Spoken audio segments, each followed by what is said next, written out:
Hola a todos y bienvenidos a otra inmersión profunda con nosotros. Hola.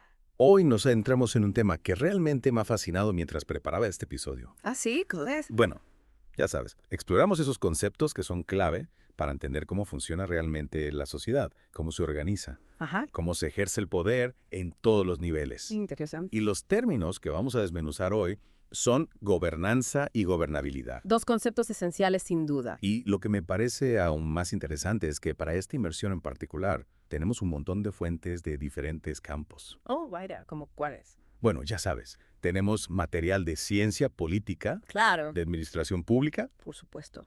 incluso o sociología y economía. Caramba. Un verdadero crisol de disciplinas. Sí, y nuestra misión en esta inmersión es tomar estos conceptos que a veces pueden parecer un poco abstractos, Sí, pueden ser un poco densos. un poco densos y desentrañarlos, ¿verdad? Para que sean accesibles y relevantes para todos. Eso es clave, porque al final estos conceptos nos afectan a todos. Exactamente. Ya seamos ciudadanos, políticos o simplemente personas que viven en sociedad. Totalmente. La gobernanza y la gobernabilidad están en el corazón de cómo funcionan las cosas.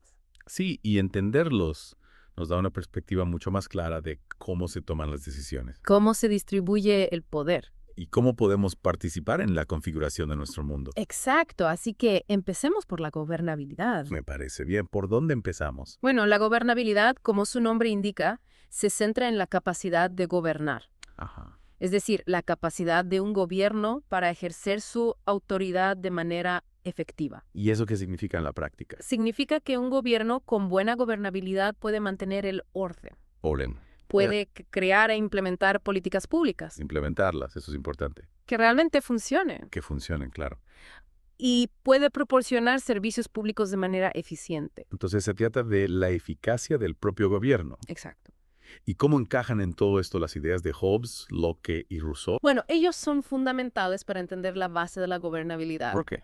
porque sentaron las bases de la teoría del Estado moderno. Ah, ya veo. Hobbes, por ejemplo, con su obra Leviatán, publicada en 1651, Sí, un clásico. argumentaba que el Estado es absolutamente necesario para evitar el caos social, El caos, claro. la famosa guerra de todos contra todos. Una idea un tanto pesimista, ¿no? Bueno, Hobbes vivió en una época de mucha inestabilidad política, Tiene sentido. guerras civiles, revoluciones. Claro. Para él, la gobernabilidad se basaba en la capacidad del Estado para imponer el orden y la seguridad. Un Estado fuerte entonces. Sí, un Estado fuerte que pudiera garantizar la paz y la estabilidad. Y Locke es Rousseau. ¿Qué decían al respecto? Bueno, ellos también creían en la importancia del Estado, pero introdujeron un elemento crucial, el consentimiento de los gobernados. Ah, la idea del contrato social. Exacto. El pueblo cede parte de su libertad a cambio de protección y orden. Precisamente. Y si el gobierno no cumple con su parte del trato. Pierde su legitimidad. Es interesante. Y el pueblo tiene derecho a rebelarse. Vaya, eso sí que es revolucionario. Para Locke y Rousseau, la gobernabilidad no se basaba solo en la fuerza. Sino en la legitimidad del poder. Exactamente. El gobierno debe gobernar con el consentimiento del pueblo. Ya veo. Entonces, la gobernabilidad no es solo cuestión de que el gobierno pueda hacer cosas. No se trata solo de poder. Se trata de que tenga el derecho a hacerlas. Y de que la gente reconozca ese derecho. Un matiz importante. Sin duda. Y luego tenemos el institucionalismo. Sí, otra pieza fundamental del rompecabezas. ¿Y qué papel juegan las instituciones en la gobernabilidad? Bueno, el institucionalismo argumenta que las instituciones son clave para la estabilidad y el buen funcionamiento de un gobierno. Instituciones como el Parlamento, los tribunales, ese tipo de cosas. Exacto, esas son las instituciones formales. Ajá. Pero también hay instituciones informales. Informales. Sí, como las normas sociales, las costumbres, la cultura política. Ah, ya entiendo. Douglas North, un economista que ganó el premio Nobel, escribió mucho sobre esto en los años 90. ¿Y qué decía exactamente? Argumentaba que las instituciones, tanto formales como informales, establecen las reglas del juego, Las reglas del juego. en la sociedad y en la política. ¿Y eso cómo afecta a la gobernabilidad? Pues si las instituciones son sólidas y funcionan bien, Y te lo- el gobierno puede operar de manera más efectiva. Ajá. Hay menos incertidumbre, Ajá. menos corrupción Menos corrupción. y más confianza en el sistema. Entonces, las instituciones son como el andamiaje que sostiene a un gobierno. Una buena metáfora. Sin un buen andamiaje, todo se puede derrumbar. Exacto. Y Eleanor Ostrom. Ah, sí, otra figura clave del institucionalismo. ¿Ella qué aportó a este debate? Bueno, Ostrom se centró en la gestión de los bienes comunes. Bienes comunes te refieres a cosas como los bosques, el agua, los recursos naturales. Exactamente. Recursos que compartimos todos. Sí, y su trabajo demostró que para una buena gobernabilidad de estos recursos, Ajá. es crucial que haya reglas claras y definidas, Reglas claras. Eso tiene sentido. que sean aceptadas por la comunidad que los utiliza. Porque si no hay reglas. Puede haber sobreexplotación. Claro. Por- Degradación del medio ambiente. Exacto. Y Ostrom demostró que a veces la mejor manera de gestionar estos bienes comunes. No es a través de un control centralizado del gobierno, Sí, sino a través de la autogestión de la propia comunidad, interesante. siempre que haya un marco institucional adecuado. Reglas claras y un mecanismo para hacerlas cumplir. Exactamente. Esto nos lleva a la idea de la gobernabilidad democrática. Sí, ¿cómo se relaciona la capacidad de gobernar con los principios democráticos? ¿Y qué nos dice Robert Dahl al respecto? Bueno, Dahl es uno de los grandes teóricos de la democracia. Ajá. En su libro Poliarquía de 1971. Poliarquía, un término interesante. Sí, se refiere a un sistema de gobierno en el que el poder está distribuido. No concentrado en una sola persona o grupo. Exacto. Y Dahl argumenta que la poliarquía es la forma más efectiva de gobernabilidad democrática. ¿Por qué? Porque permite la participación ciudadana, La participación ciudadana. la competencia política, Ajá. la rendición de cuentas de los líderes. Ya veo todos elementos clave de una democracia saludable. Precisamente. Pero luego tenemos a Guillermo O'Donnell. Sí, un politólogo argentino que estudió mucho los regímenes latinoamericanos. ¿Y él qué nos dice? Bueno, O'Donnell introdujo el concepto de gobernabilidad delegativa, Gobernabilidad delegativa. un término un poco complejo.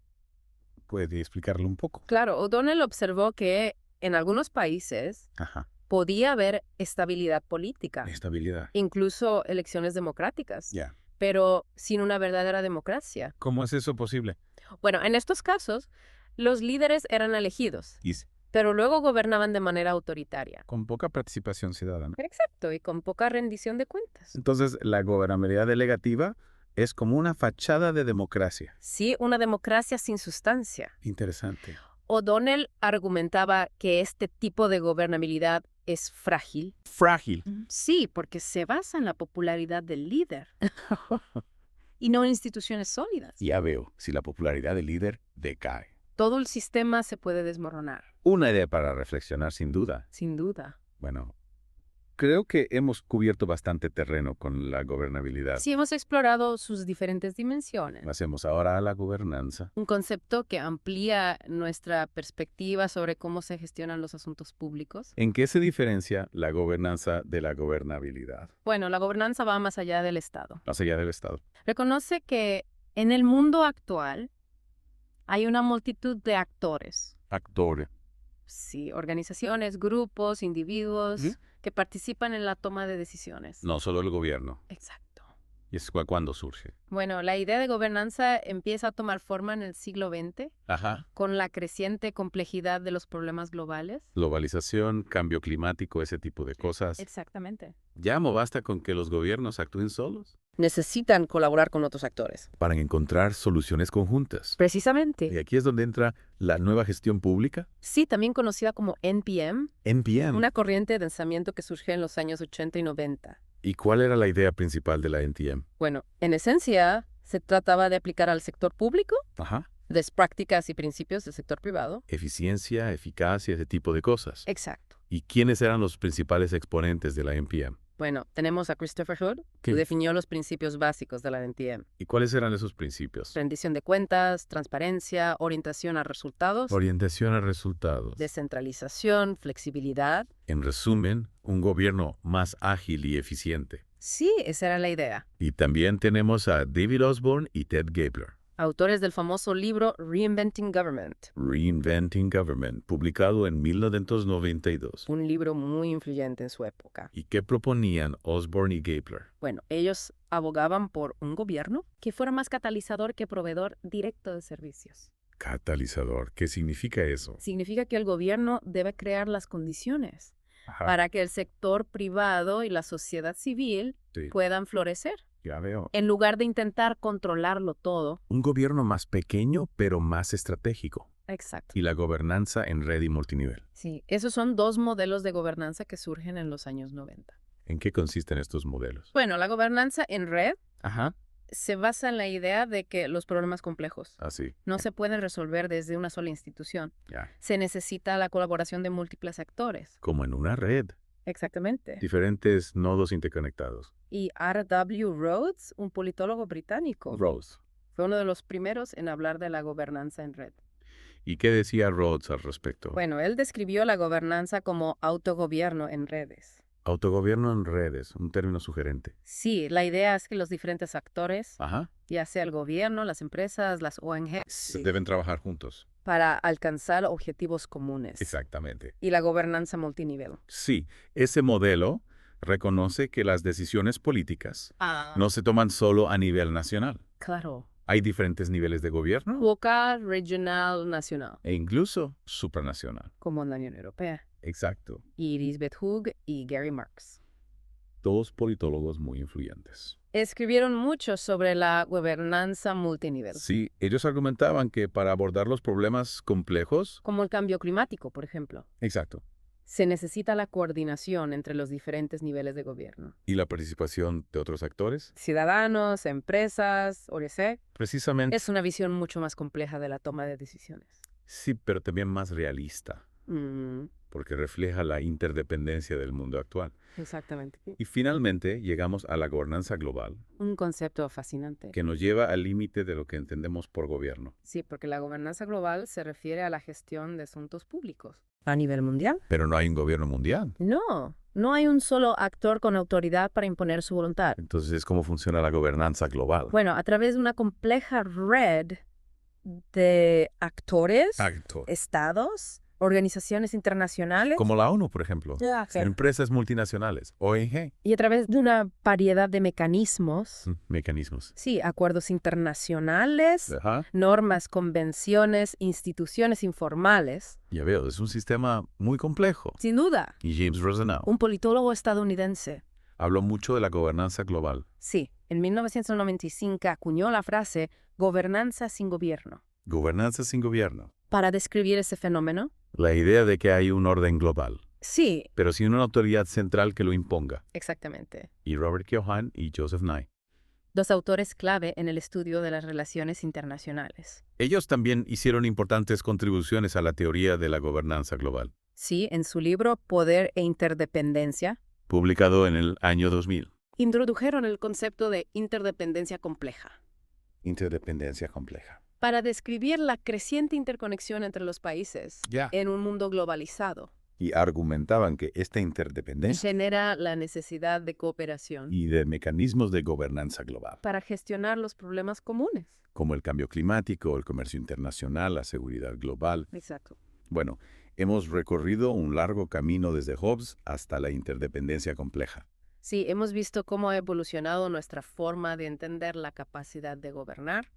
Y cómo se ha ido adaptando a los desafíos de un mundo cada vez más complejo. Para resumir, podemos decir que la gobernabilidad se centra en la capacidad del Estado, Para ejercer su autoridad de manera efectiva. mientras que la gobernanza amplía el foco, Para incluir a una variedad de actores y procesos.